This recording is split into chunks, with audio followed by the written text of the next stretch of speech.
Now we're going to go ahead and move on to the foam pads and see how they do on this half. Obviously, we made some pretty awesome progress there with the microfiber pads, but with the foam pads, we just want to do a test. We want to see which one's going to work better. So, got that one firmly attached there, the orange pad. Take our paint correcting polish, and I'm going to take just a little shot of detail spray. And now I'm going to spread this juice around.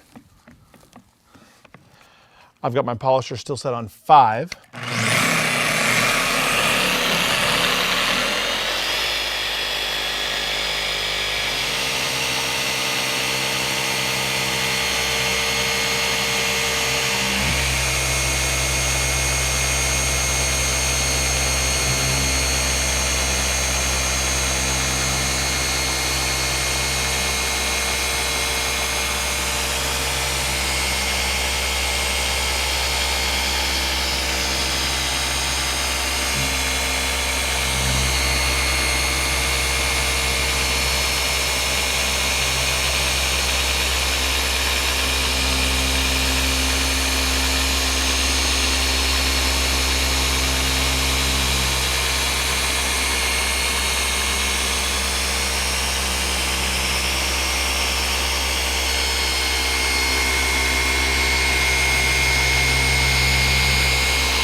It's cool, as you're polishing, you can really see the correction happening sort of behind the polish. So if you're well lit, you can actually see how much correcting you're doing.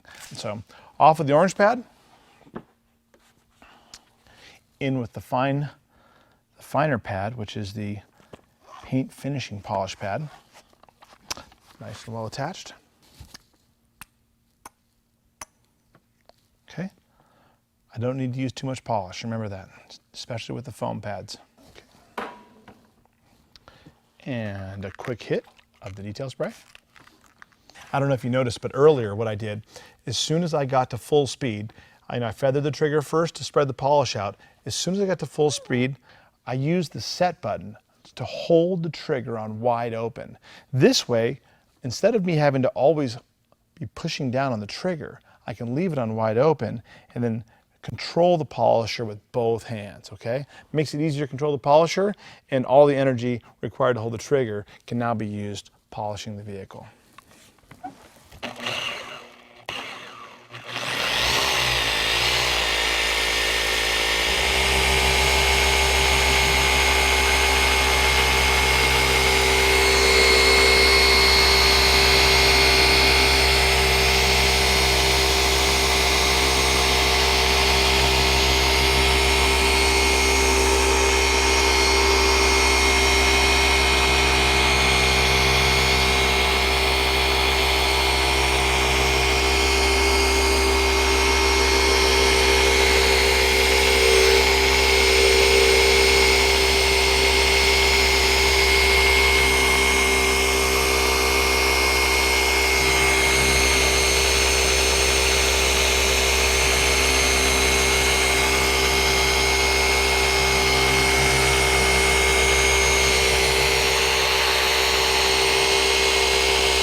Cool, so now I see that the polish is flash. It's all sort of, it almost looks like Vaseline on the finish, which is exactly what you want to see. Now I've worked all the abrasive down into the polish.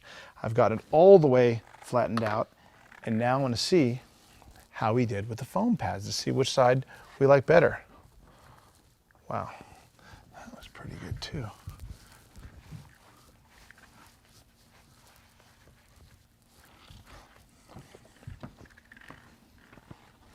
Wow.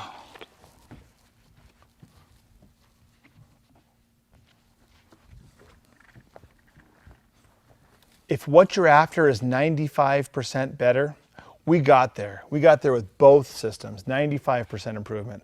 I mean, it's a remarkable before and after on this. It's probably the most remarkable before and after we've ever seen.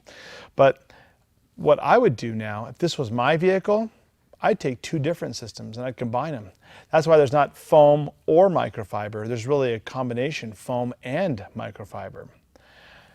To get all the swirls and the scratches out, we found that the orange microfiber pad cut really, really well. But it left the finish, even after the white, a little bit hazy, okay? Even after the correcting polish. The correcting and the finishing left it a little bit hazy. Whereas over here on this side, with just the foam, we didn't quite cut enough. There are still a few swirls left. However, it looks nice and shiny. So what I'm gonna go ahead and do is finish the door using the orange cutting pad, the correcting polish, and I'm gonna finish with the white pad and the paint finishing polish. So this way, I think that hybrid will be the best of both worlds for this, which is a perfect illustration of why you wanna do one area, one test panel, in this case it's one door, and get it perfect before you go around the entire vehicle and finish it off and be so, so happy. So get one very specific area perfect first, and then finish the whole vehicle. So I'm gonna go ahead and go to town now. I'm gonna do the rest of this door with the orange microfiber pad, and then I'm gonna finish with the white foam pad.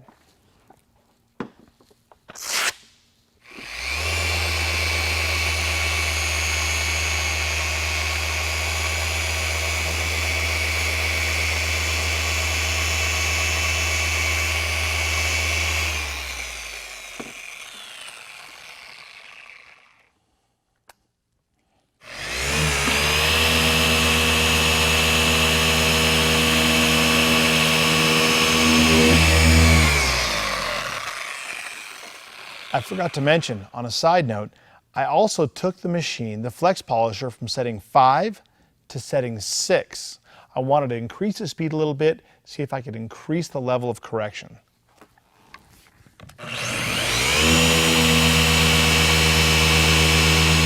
As I'm polishing here, it's important to note, not all cars are going to take two totally different pad systems and two totally different processes.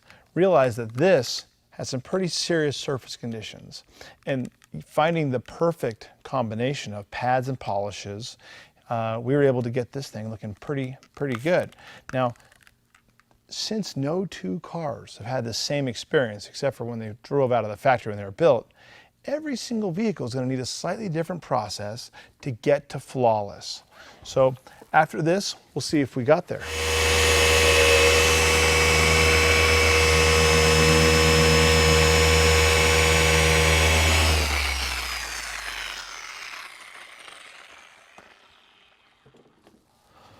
Now let's see how we did.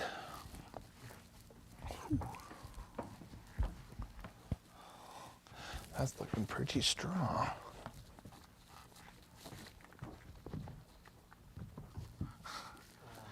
Well, I'm glad we did a test section on this, because we certainly came up with a process that was totally non-traditional, but it came out, I dare say, perfect.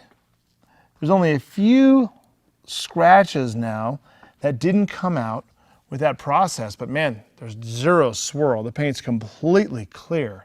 So that process on this vehicle worked out real well. Now, addressing these scratches, there's like there's about 3 or 4 brush scratches here that, remember, we felt earlier with our thumbnail. Those are not going to come out with a polisher with this big of a pad. So what I'm going to use to go ahead and knock those out is our focus pad system. Now, you want to make sure and use a high-speed drill. If you use a really low-speed drill, you'll find that you correct very slowly. Now, this is a pretty safe system, but I will put holograms in that later need to be removed with a flex, a cyclo, or something else. So I'm going to use our correcting polish and our 4-inch correcting pad. And I'm going to go over those areas that I just couldn't correct with a huge pad. So taking a shot of detail spray as well. And I don't know if you can see this on the camera. There's a good cut there. There's a lot of really good cuts all along this edge. Getting these little scratches out require a smaller pad to focus a lot of energy, a lot of heat, if possible, on this little guy. So when I go ahead and rub this polishing a little bit here, rub it a little bit here, and now I'm going to come back and slowly work those imperfections out.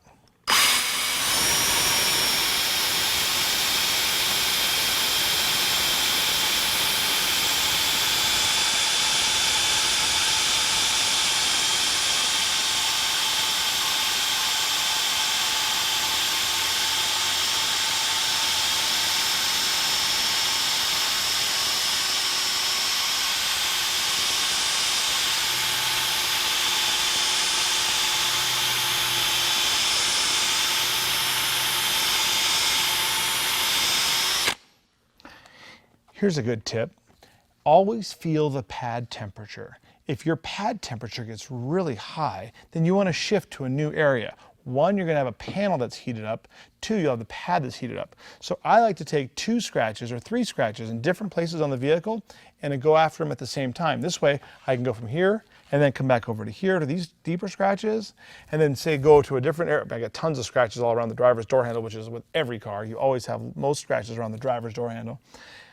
And you work them out so that you don't overheat this panel or overheat this panel or overheat this panel. You want to make sure and keep the panels cool.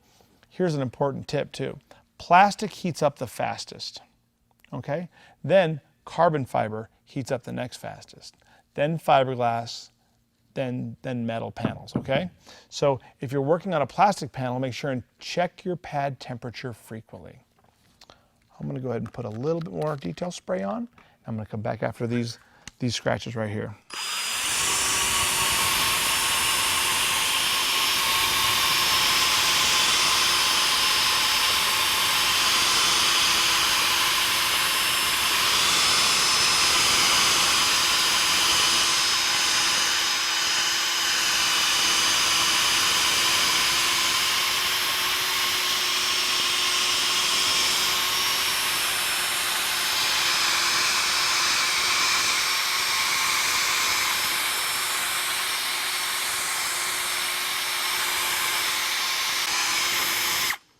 I'm gonna come back over here, the panel's cool again.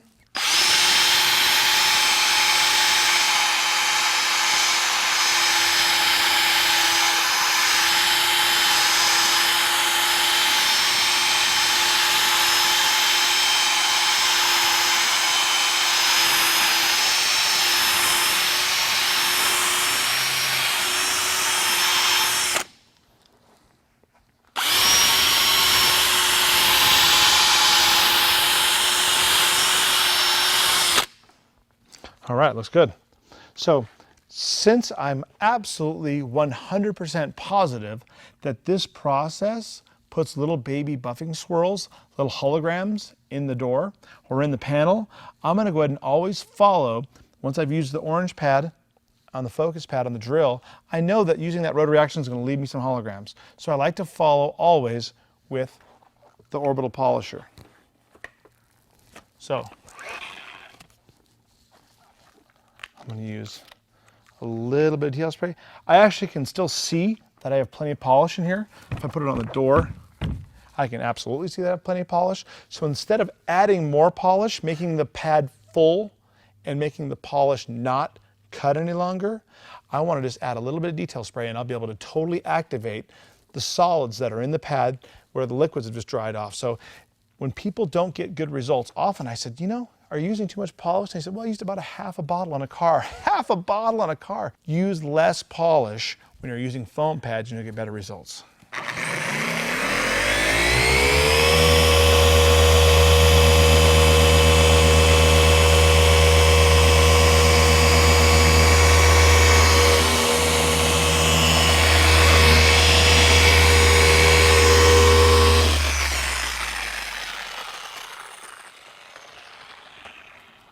All right, now let's see how we did on those scratches.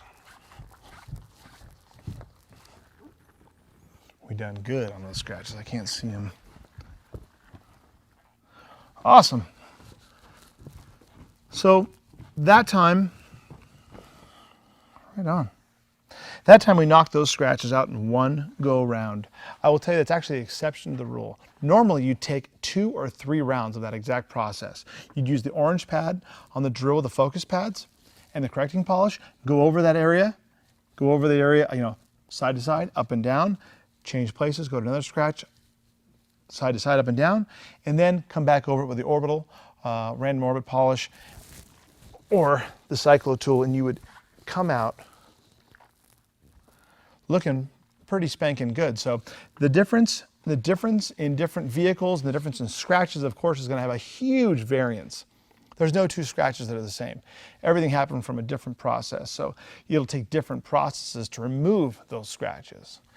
At this point, I think on my buddy Blake's Jeep, I think we figured out exactly what it takes to get back to certainly better than new. You'll see new vehicles that don't look nearly this good. So I guess we got a lot of work to do. We got to get Blake's Jeep all dialed in so we can take it out tomorrow and beat the crap out of it some more.